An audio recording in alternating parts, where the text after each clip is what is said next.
So, Natasha, we have another special guest this week. I'm excited because this is a friend of yours, Mhm. someone that has helped you out, also a mom, and someone that's going to talk about her sobriety journey and, oh my God, setting boundaries, which we could talk about. I need that every day. So, I'm so glad Heather is here. I am Hi. so glad my dear friend Heather is joining us. She has been, my best friend in recovery, period. Aw. Like, she's my one I can call whenever I'm struggling, and she can call me. And having that kind of like sisterhood when you're in recovery is vital. I mean, you really can't get through it without it. Having somebody that just gets it utterly and completely. And Heather gets like the, um, contentious X factor in there too, which I mean, we'll get all into that, but she's my life buddy. Well, Natasha kind of gave you an intro, Heather, but Heather Sand is here. You're a realtor, a mom, fashionista, fabulous style on your IG. Thank And like you. Natasha said, you are in recovery. You've been sober. And we were actually talking about this, Heather, because one of the things we were going to talk about today is okay, a lot of people get sober and great, you're on a great path and life happens and they relapse. Did you ever have a relapse story or you just help people kind of through that? No, I have been working on sobriety for a little over 5 years now. And when I first got sober, I never realized that you can relapse. And you can relapse once, you can relapse twice, you can relapse 20 times. And relapse is part of my story. I've relapsed many times before I feel like I've finally gotten it for my journey and my story, which I've learned is completely okay and happens to a lot of us in recovery. Heather, maybe you can start from the beginning and tell us about your relationship around alcohol and then initially getting sober. Okay, so my story with alcohol, it was pretty standard in my 20s. I went to a university, and on the weekends I'd go out to parties with my girlfriends, and then once I graduated from college, I moved to Baltimore City and I lived with some girlfriends. And it was still kind of drinking on the weekends, but I did start to have blackouts and like do stupid things. But like when you're in your 20s, it's kind of like, haha, that's so funny that you did that when you blacked out, or like it's more normal like in your 20s. So then in my 30s, I got married. I met my husband, and we're now divorced. But I started drinking like on a daily basis when I married him. And he's very scientific, and he figured since we were wasting so much money buying liquor that he would start making his own wine. And so he made a wine closet and filled it with hundreds of bottles of wine. And it was just so easy for me. Like every day I would come home, I'd open up a bottle of wine, or I'd have a second. And it started to become this thing where I was drinking every day for several years. Um, I mean, for 7 years, I think I drank almost every day. And I had a child in my 30s, and Baltimore City is a drinking city, and because you can walk everywhere, there's no worry about drinking and driving. And the culture was that oftentimes families would stay in the city because of the walkability. And when you would get together with your mommy friends, typically you would have a drink in your hand. And it was totally normal to be drinking, hanging out with your kids, doing things. I think towards the end of my marriage, I got divorced about 10 years ago. I was drinking pretty hard. And what I didn't realize about drinking is that it's first of all, it's an addictive substance, but it's also a depressant. So the more I drank, the more depressed I was. And after I left my husband, I continued to drink and drink and drink, and my alcoholism got pretty bad. Um, I realized that I might have a problem, but I also had a friend who is in the program and she got sober and she was a mom just like me. And I was like, she's an alcoholic and she's going to AA. And I started asking her questions about it. And she seemed like she was doing really well um, with her sobriety that I very scared, went to an AA women's meeting in Montgomery County about 5 years ago. And I walked in that room and I sat down and I listened to these women and they were telling their stories. And I was like, these are my people. And I was like, I feel like one of these people. And that's when I started to go to AA. And that's when my journey started with recovery. Okay, I always have a question about this because were you able to stay sober when you were pregnant? Like, or was that really hard? So typically I'll have like when I wasn't pregnant, I would have like several glasses of wine. I wouldn't care. But like when I was pregnant, yes, I wouldn't drink on the weekdays. If I went on the weekends, I might have a glass of wine. But I wasn't like binging when I was pregnant with my kids. And tell us about, because Natasha and I, and then Natasha, jump in with questions. I wanted to ask you one more. Tell me about mommy wine culture, because mommy wine culture is it's a huge thing. I mean, this idea of, I see it, my husband's a soccer coach, like the idea of like the moms and the parents all bring like alcohol sometimes to the games, if there's a tournament, they want to go out at night. I mean, what was your experience with mom wine culture? You kind of talked about it. I mean, people would literally move where they could walk with their Yeah. kids. But what did you witness and what did you participate in when it came to mommy wine culture? And when did you realize it was not great? So, um, so, um, so I had a clique of women in Baltimore City that we would hang out with, and we would every event we did was circled around alcohol. Like for example, like we would do like a mom's movie night, and included with the cost of the movie was booze. And I remember one time I went to this movie night with these moms, and I was sitting with two other women, and we were bringing bottles of wine in. I remember like we finished one of the bottles, and it knocked over in the movie theater, and we heard it like roll down the aisles. I was like, oh my God. Like I was slightly embarrassed because I drank so much. So like, on the weekends, if we would have kid play dates, we would make sure that it circled around like somewhere that had a bar so we could have a beer while we were hanging around with our kids. Or like, because it's walkable, we had our strollers and that would have a cup holder. So we would just fill our like Yeti with wine. So people thought we were drinking coffee. Um, it was just something that was always paired with everything that you did. And then if you weren't drinking, it was kind of like, what? Wait, why aren't you drinking? Like, because it was like you'd be like, oh geez, like so my kid was so stressful today. It's time to have a glass of wine and relax. Like it was always like a part of everything that we were doing in the city. It's so scary, the way that it's just so normalized right now. Like I was telling Right. both of you separately, I remember when the girls were little and I had like my mom group of friends, and we would call them Prosecco play dates. And we would be at one of our houses. We Yeah. all had small children, and one person was always designated to bring the Prosecco.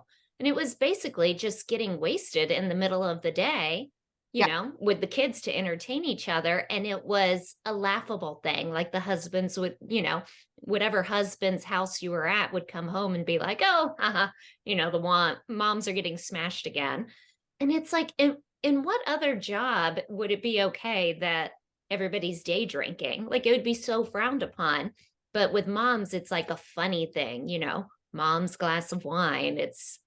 It's really scary. Heather, I was curious, because to be totally honest, I have no doubt I would be a raging alcoholic if I could drink more. I get horrible migraines after one or two drinks, and I've always thanked God for that like boundary, because otherwise I have no doubt like alcohol would be my go-to. But what I wanted to ask you was, what would you say are the warning signs of when it is it's acceptable, like mommy drinking, or you might have a problem? Like, what would you tell somebody that's sitting here listening to this going, oh my gosh, like, do I have a problem? What would you tell them are some of those warning signs? This is the perfect example. So I lived in Baltimore City, but when I met my son's dad, I moved to Silver Spring and I was living in a suburban atmosphere. So I wasn't so easily able to drink as much as I was drinking before because I couldn't walk places. Like I'd have to Uber places and it would take like 20 minutes to get somewhere and that cost money. So and so when I moved to Silver Spring, I didn't know anybody. So I started a book club. I started a book club in my neighborhood. And for my first book club, about 13 women showed up and it was all women I never met before. And I was so nervous before that I like poured myself a glass or two of wine. And then I ended up buying like 4 or 5 bottles of wine for the party because like in Baltimore, like 4 or 5 bottles of wine would be drank in like an hour. So I wanted to make sure I was stocked for the women in Silver Spring. So they were here for 2 hours. And I think half of them didn't drink. And then like 6 of them had a glass or two of wine and then they left. And I was still left with like 2 bottles of wine. So, which was amazing to me. I was like, why are you people not drinking more? And then they left and I proceeded to drink another bottle of wine all by myself. So I think for moms who are like pre-game drinking or like when people leave and you continue to drink after your people have left, you might want to question why you were drinking so much and why you just can't stop when people have left. Yeah. I wonder too, ladies, okay, when you were in the drinking mom wine culture, I mean, did you guys ever have an incident with your kids that gave you pause? Like this is what Natasha I was telling Natasha this, Heather, before you came on. I'm like, I would love to be drinking in the afternoon, like, but my son is so I'm like, and I know this is where the alcoholic gene, I'm sure I'm predisposed, but anyway, there's a line, right? Is like, I won't let myself do it because I'm like, oh my God, he's so active. Like if he can find an outlet to stick his finger in, like I can't like, so I stop myself from doing that. But I mean, you must have seen other moms, like, did they ever lose a child? Like, I mean, was their child wandering up? I mean, how, like, to me, does that click? Like, did that ever worry you? I remember I when I was in rehab, for my opiate addiction, there was one mom that was sharing her story, and it was her like aha moment or her rock bottom, whatever you want to call it, was she was, drinking in the afternoon, just like she always did. And it was bath time, and she was in the bathroom, and I guess she passed out during bath time from having too much wine, and the little girl slipped under the water and almost drowned. And thank God her husband was home and happened to come upstairs, and there was no like permanent damage or anything, at least not for the child. But I remember hearing that story and on one hand being shocked, like, and almost wanting to judge her, like, oh my God, how are you doing that? But at the same time, it also, I can completely relate, because when you're in the middle of an addiction, you will do anything to Right. rationalize that your behavior is okay. I was taking way more prescription opiates than I ever should have been. I easily could have gotten DUIs, but I rationalized it in my head that it's okay that I'm driving my kids around in a minivan, even though I'm feeling loopy, because it's a prescription. I need it for my back or for this or that. It's it's like you'll do anything to protect your ability to continue to use, whether it's pills, alcohol, doesn't matter what it is. You'll rationalize it all day long. And unfortunately, lots of times that aha moment, that rock bottom, can have horrible consequences. I mean, I'm sure Heather can attest, like there's so many moms that we've met that did get DUIs or did, Right. have much more permanent consequences than Heather or I, thank God, ever experienced. But the other thing about drinking is you might have not have had like a horrible experience, like gone to jail or gotten a DUI. But the thing that I regret is that the drinking every day means that you're going to be hungover in the morning. So you're not going to be present for your kid. Like, or when you're drinking, you're not as present as you could have been if you were sober with your kids. And that's the downfall of this mommy culture, is that when you're drinking, you can't be mentally present for your children like you could be if you weren't drinking.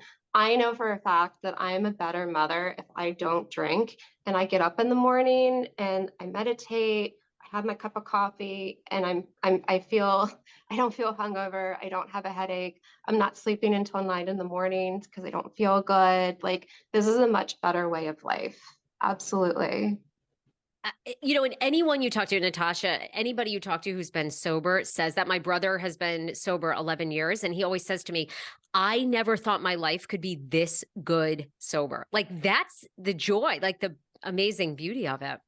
I mean, that's the beauty, and it's also the sadness. I regret that I held on to living in that awful place, in that addictive place where all I could think about is, am I running out of pills, or what lie am I going to have to tell my doctor to get him to refill it early? Like, I had tunnel vision, and I missed out on so much, not only time with my children, but I'm just so much happier now. I have joy that I never had before. I have peace that I never had before. And it's a shame that I didn't do it sooner, because, like Heather was saying, it feels so amazing now. It's like, why didn't I do this sooner? Which is actually one of the, that why didn't I do it sooner is one of the big reasons Heather wanted to come on. And I first, came out about my struggles with sobriety. Is there's so much shame in admitting it. It is terrifying to admit you could be an alcoholic or an addict, especially when you're a mother. We hold ourselves to this awful standard of we're supposed to be better than that, or at least I did. That's why I couldn't admit it, because I thought I should be doing better than this. This is some sort of lack of strength on my part, or I'm not a good enough person if I admit, I'm an addict, which unfortunately, when you don't admit it, means you just get stuck in that addiction even longer. It's this awful cycle. Yeah, it's crazy. It's really crazy. Like, alcohol is this legal substance that you are allowed to drink and you are allowed to get hammered. I mean, we now have t-shirts about like it's mommy's time, or like to drink, or like Yeah, cups of everywhere. mommy wine. Yeah, and Mhm. but they don't tell you about the other side of drinking. They don't tell you that drinking is a depressant, and that you can get into this severe depression, is which I felt like I was going into.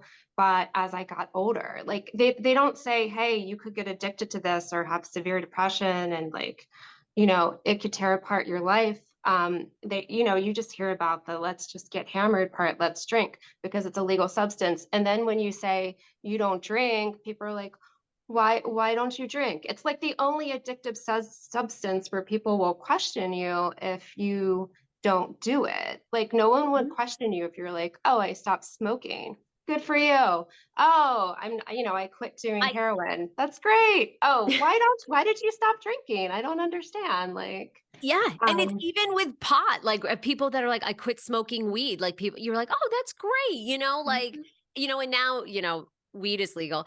I'm curious how you guys got the courage, because this I think is very hard, like Natasha talked about the shame. But how did you get the courage? Who gave you the courage? Maybe it came from within, to get sober when in both of your cases, your significant others to some degree have used it against you. I think that's the hardest part once you're married with a family. It's like, and there's something wrong in your relationship and you're trying to get sober. It's almost like when you become vulnerable and you say it out loud, you almost know your spouse is going to use it against you. I wanted to be strong for my kids, and I knew I know I'm a really good mother, and I know that I love my kids, and I knew that I would be there for them, like, more than my ex-husband would be, and I just needed to fight through it. And like I said, it was my girlfriend telling me that she was sober that made me finally go.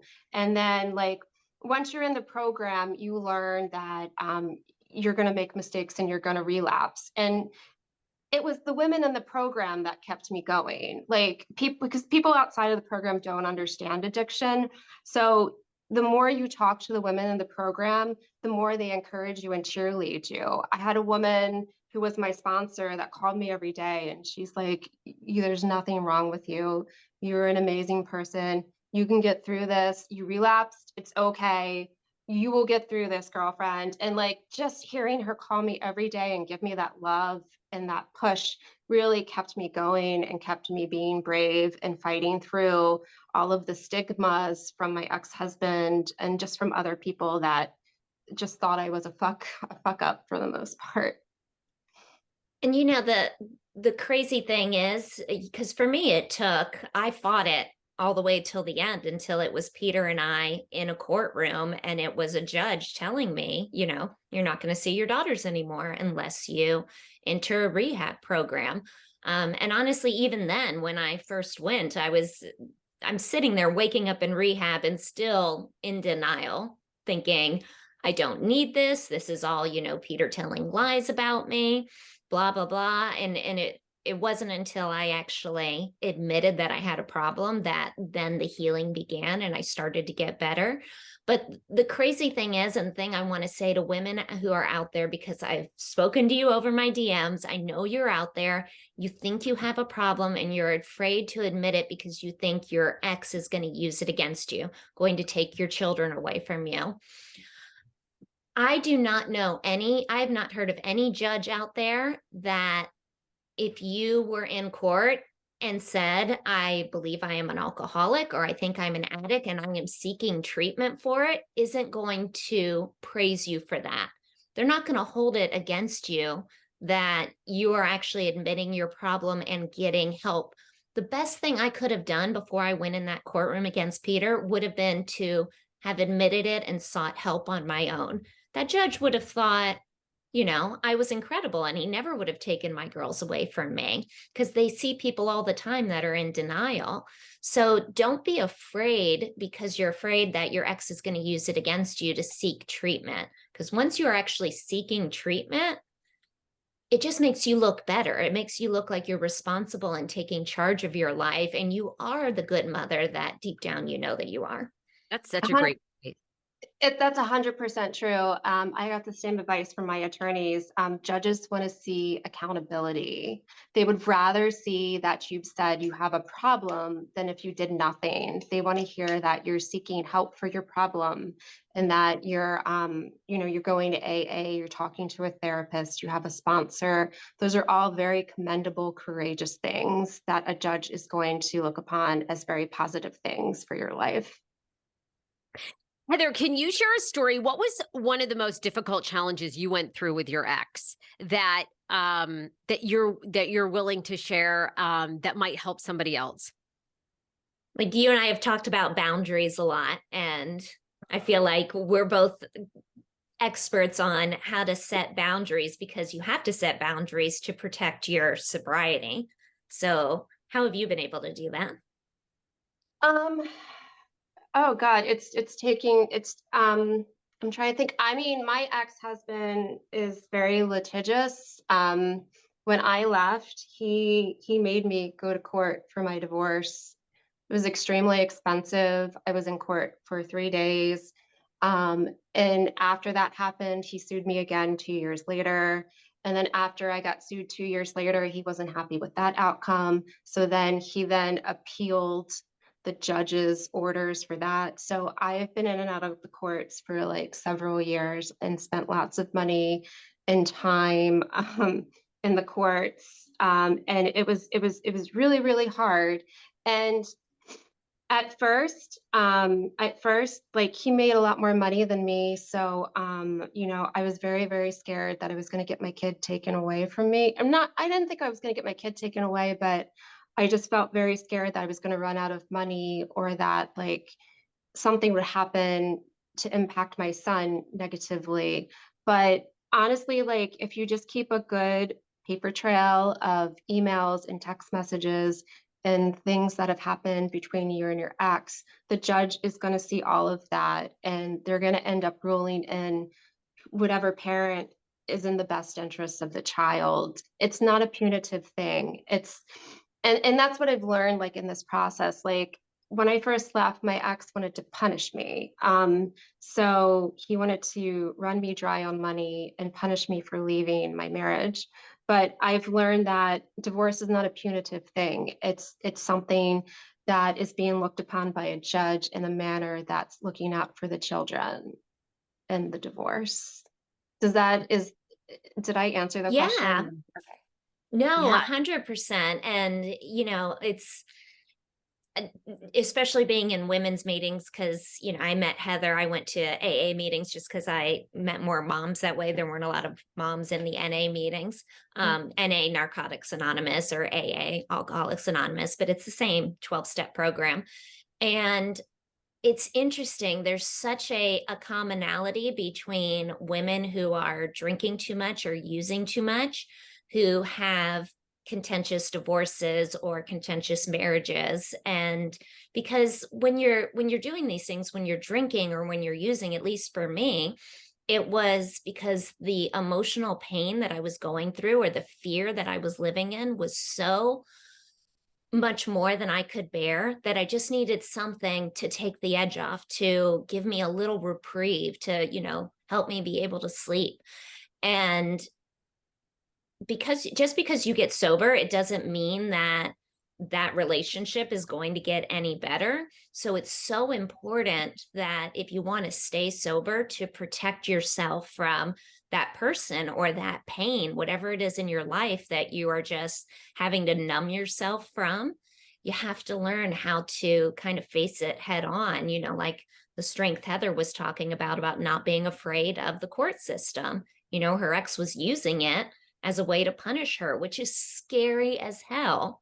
But you find a way. And the beautiful thing about the program is it teaches you, even though you're learning about an addiction, it teaches you strength, it teaches you boundaries, it teaches you how to find peace of mind no matter what your ex or your spouse that you're still with is doing. But the other thing that you learn from sobriety is the great thing about like AA was for me was that like I went to AA because I wanted to get sober and I was like willing to do whatever it took. But once you get sober, like that's just the beginning of AA. Like you're drinking because there's something internal inside of you that's hurting you. So once you go to AA and you stop drinking, you learn what's wrong inside and you learn healthy habits to deal with the pain that you're dealing with and you work the steps and then oftentimes you'll start other programs to help you with whatever it was that's causing you the pain, that's causing you to drink and become an alcoholic. One of the things that Sarah, you and I have talked about so much because it's so important are like setting healthy boundaries. I feel like a broken record saying it, but it is essential to learn how to protect yourself when you're dealing with some sort of contentious relationship, whether it is an ex that you share children with or a spouse you're still married to, but the relationship is hurtful, or even a family member. You have to protect yourself, Yes. especially if you're dealing with sobriety. And I mean, Heather has really inspired me and mastered that a lot. So I'd love to get her Oh, take on the way she sets boundaries because it's something that I still need to practice. oh my God. Me too. Hopefully you're the pro, Heather. You can tell us both. Me I don't know. too. I don't know if I'm a pro, but I've definitely grown in my boundary skills. So what's been a blessing for me is AA, but also meditation. Someone recommended Headspace to me, which is a guided meditation that I do every day. And it's put me in a headspace where when someone is emotional with me, I have learned that it's not against me. Like oftentimes in the past, if someone's upset and they yell and scream at me or they have a bad day, I take it personally. I'm like, what did I do wrong? But honestly, like typically if someone is angry, it has nothing to do with you. And if you just let that person vent, and you just let them talk and you don't say anything, and don't let it get inside of you, like you're a better person. And that's what meditation helps you with. Like, it helps your brain to not be affected by other people's emotions. And oftentimes, like, my ex-husband would drive me crazy. Like, when we would email or when we talk on the phone, we would argue. And he just really wanted to win the battle. So basically, I really don't talk to him over the phone anymore because it ends up in these arguments, but I will email with him.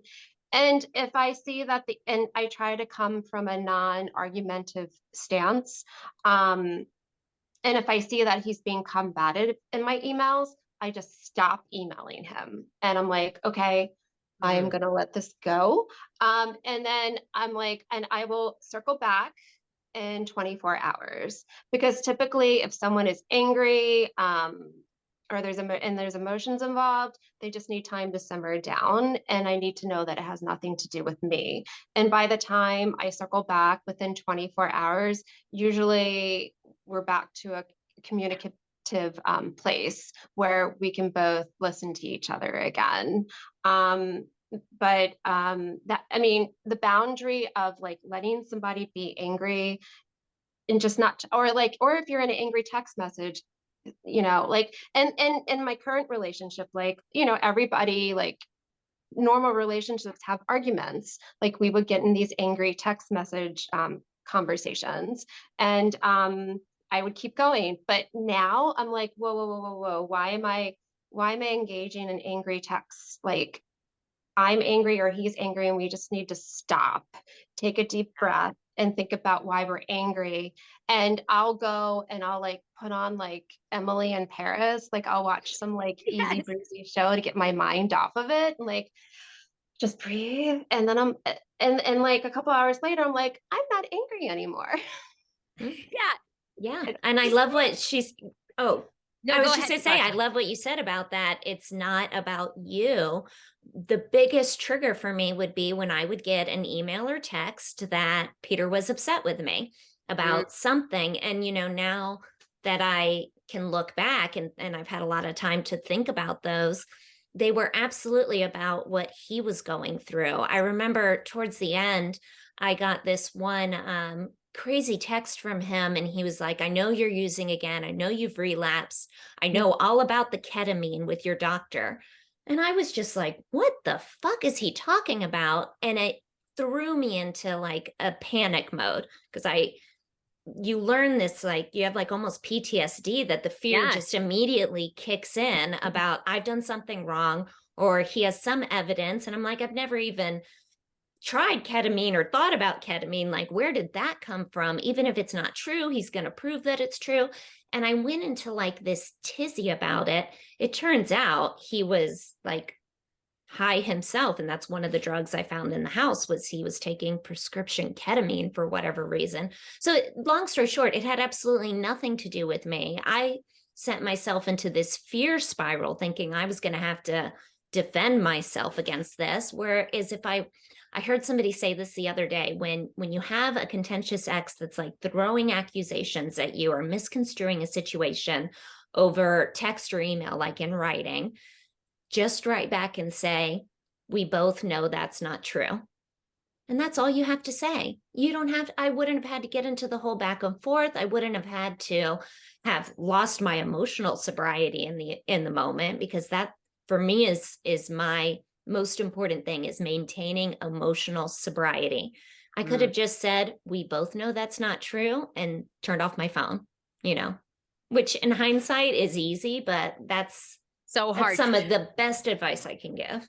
But like Heather said, I mean, isn't it when you can, I don't know if we ever master, but we go through different times where we can master it, where you can become almost a little non-emotional in responses. It's so empowering. I don't know. Peter taught me that on the Kane show. I was like, oh my God, if he wouldn't speak to us one day, I would do all the same things, internalize like what I did and how mad I was at him. And then in other work situations I've had where maybe your boss isn't like is short with you or something, I've really learned to not take it personally. Like you both have said, it's not about me. And then it's like, 2 days later, they don't even remember or care that it happened. And it's like so when you can almost get to that place of just not emotional, checking out, it's so empowering, but it's hard. No, empowering is the perfect word for it. And it's so incredible that you can have like one of two options. You can spiral in fear and worry, or you can empower yourself and advocate for yourself and shut down the conversation. Like, oh, if I would have been able to have that power back then to just shut down a conversation with Peter, man, I would have saved myself I so know, right? much, All of us. so much of a hot mess of emotions. Heather, I wanted you to talk about relapse, a time that you relapsed, because I think that's the hardest part too, is for all of us moms, you want to present like you've got it all figured out, but so many things happen in life, and life is about 2 steps forward, 1 step back, and we just eventually make our way there. Tell us about relapsing and what that was like and how you got back on track.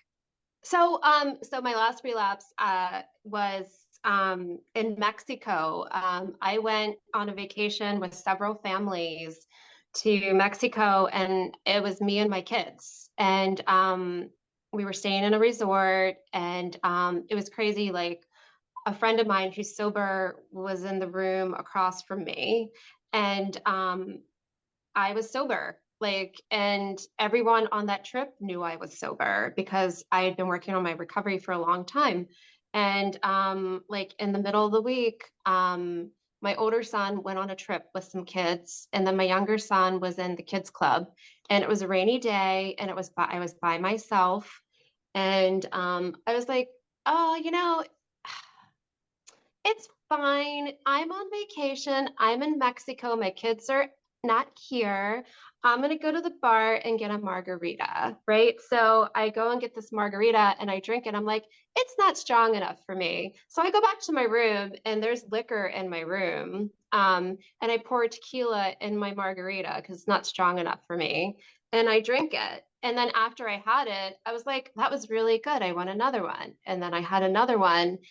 And then it was time to get my kid. And I walked to the kids club drunk. And some of the people I was on vacation with saw me walking to the kids club, and they're like, she's kind of stumbling as she's walking to the kids club. Is she drinking? She doesn't drink. And like someone got up and followed me, and they're like, have you been drinking? I was like, oh no, what are you talking about? And then I'm like stumbling, and I get to the kids club and they wouldn't even give me my kid because I was drunk, and I had to go get one of the moms to come and get my child for me. And the scary part about it was that I was so drunk that when I woke up the next day, my kids weren't in my room, and I was like, where are my kids? And I cut my nose. And so there was blood on my nose. And I was like, what happened? I had blacked out, didn't know where my kids were. And like, I mean, all of a sudden I was like, oh my gosh, I must have drinking more than I thought I did. And I was like, okay, the families that I'm with must have my kids. And I looked down at my phone and there's text messages going, hey, we have your kids. All is good. Don't worry. And it was just so I was just I was embarrassed, number one.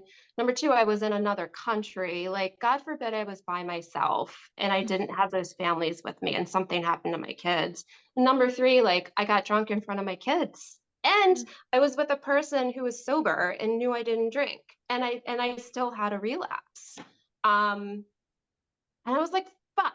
I'm like, I fucked up so bad. So like I said to myself, I have a problem. I'm like, what am I doing? And but you know what was the greatest thing about that whole situation was when I came out of my room and I saw my friends, they're like, don't worry, we have your kids. We love you. People make mistakes, not a big deal. Don't worry. And like they took care of me.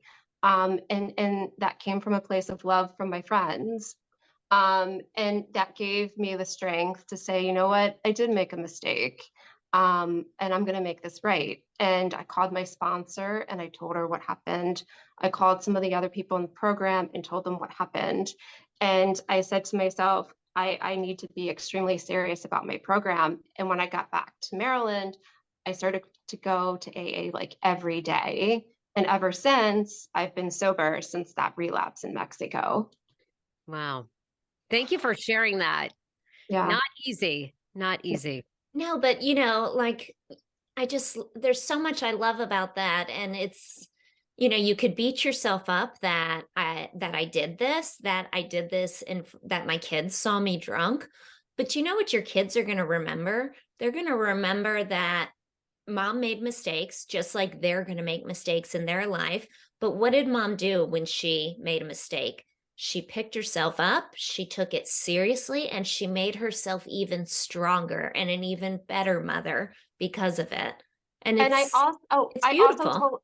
I also told my older son who's turning 13, I sat him down for breakfast and I said, "Look, I know you saw me. I was drunk. I was like, I have an addiction to alcohol. I was like, my brain doesn't have a red light. So when I start drinking, I can't stop." I'm like, and this other mom on this trip is just like me. And we go to meetings and we discuss what happens to our brains when we drink. And there was something about telling my older son that I was an alcoholic that like made me feel real good that I was being vulnerable and authentic and honest to my child about something that's an imperfection in me. Oh my God. And isn't it the more we say these things that we think are so shameful, the more you can put it out in the light? It's like, it just kills all the shame, And it's like nobody can use it against you. Yeah. Nobody, it's just the most powerful thing. You can let the shame control you, or you can take control of the situation and make something beautiful out of it. Right. Heather, I just have one last question for you, which is, Sure. both you and Natasha, obviously, AA has changed your life. For a mom that might be feeling this, and Natasha, actually, this ties into your question. Like, what's it like to go to an AA meeting? That's kind of the scary part, right? Like, how do you take the first step? Was that a question for Natasha or me? It ended up being a Natasha question, Okay, right? sorry. Well, I mean, and I want Yeah, Heather's you story wanna- about like your first meeting too, because I went to rehab. I had to do it, but I kind of went and did that in secret. Only my family knew, and of course Peter knew, but it was in Pennsylvania. It was like this removed experience that I could have just like come home and kind of pretended the whole thing never happened, or at least nobody really had to know. But I needed to go to meetings to maintain my sobriety. And for some reason, it was so hard for me to walk into my first meeting. I was telling you guys, like, I pictured this like room full of like homeless drunks in trench coats with, paper bags, with liquor in them or something. And it wasn't like that at all. I mean, first of all, the first thing you could do is just Google it. There's Heather, what's the name of the website that has all the meetings in it, like the meeting finder? Do you remember? Well, for DC, it's WAII. That's But there's also an app that you can get that tells you what meetings are in your neighborhood, and it will specifically tell you if the meeting is for men only or women only, if it's like Hispanic speaking. Like, there's so many different there's meetings so many everywhere. meetings. There's, like LGBTQ meetings. Mhm. I mean, as the nice thing about being in DC is there's meetings for Endless. everybody under the sun. So you Google it, you go on one of these apps or these websites and you find one near you. Or for me, I was living in Montgomery County at the time. I didn't want to go to a meeting anywhere near me because I didn't want anybody to see me, which is kind of a dumb way of thinking because they're in the meeting. Obviously, they're just like me. But so I went to one in DC in DuPont Circle, which I never used to go into DC before.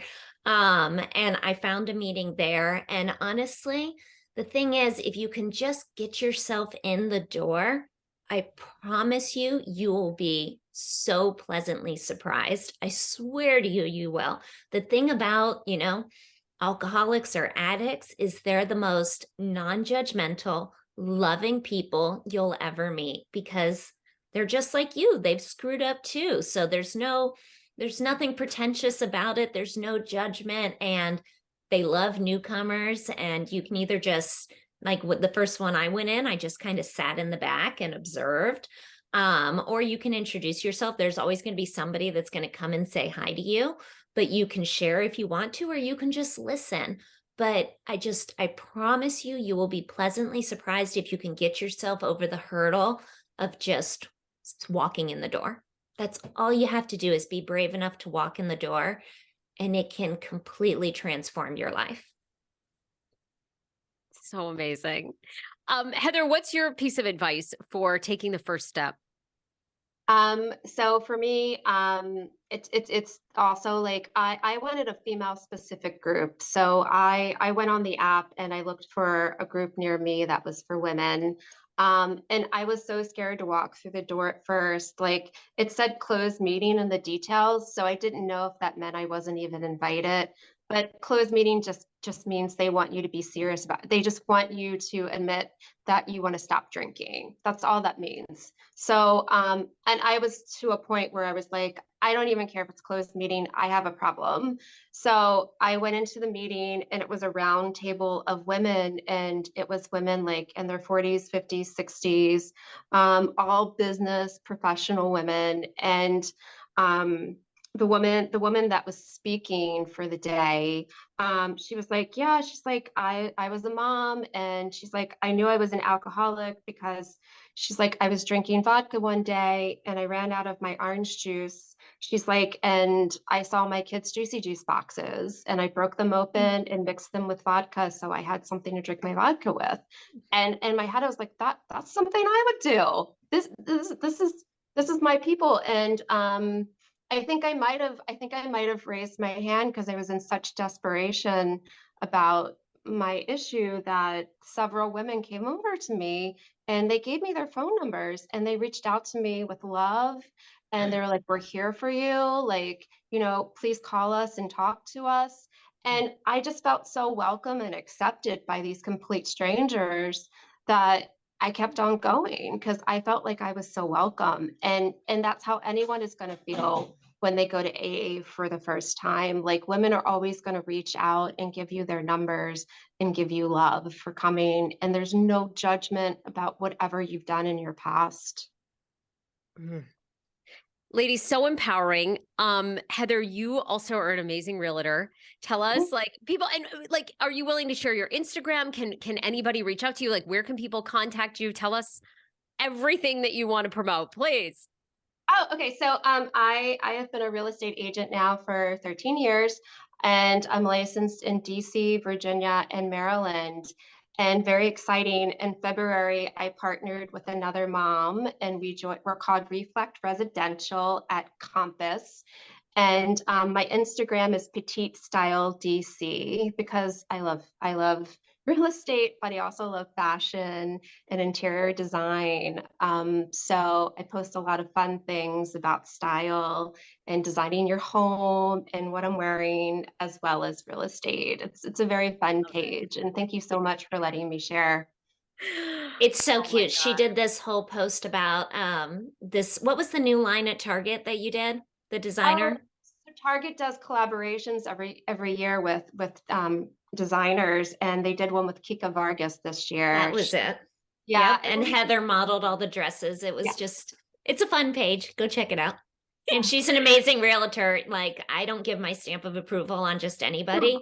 You can trust Heather and she will take care of you if you need a realtor, because there's a lot of crappy realtors out there. So True.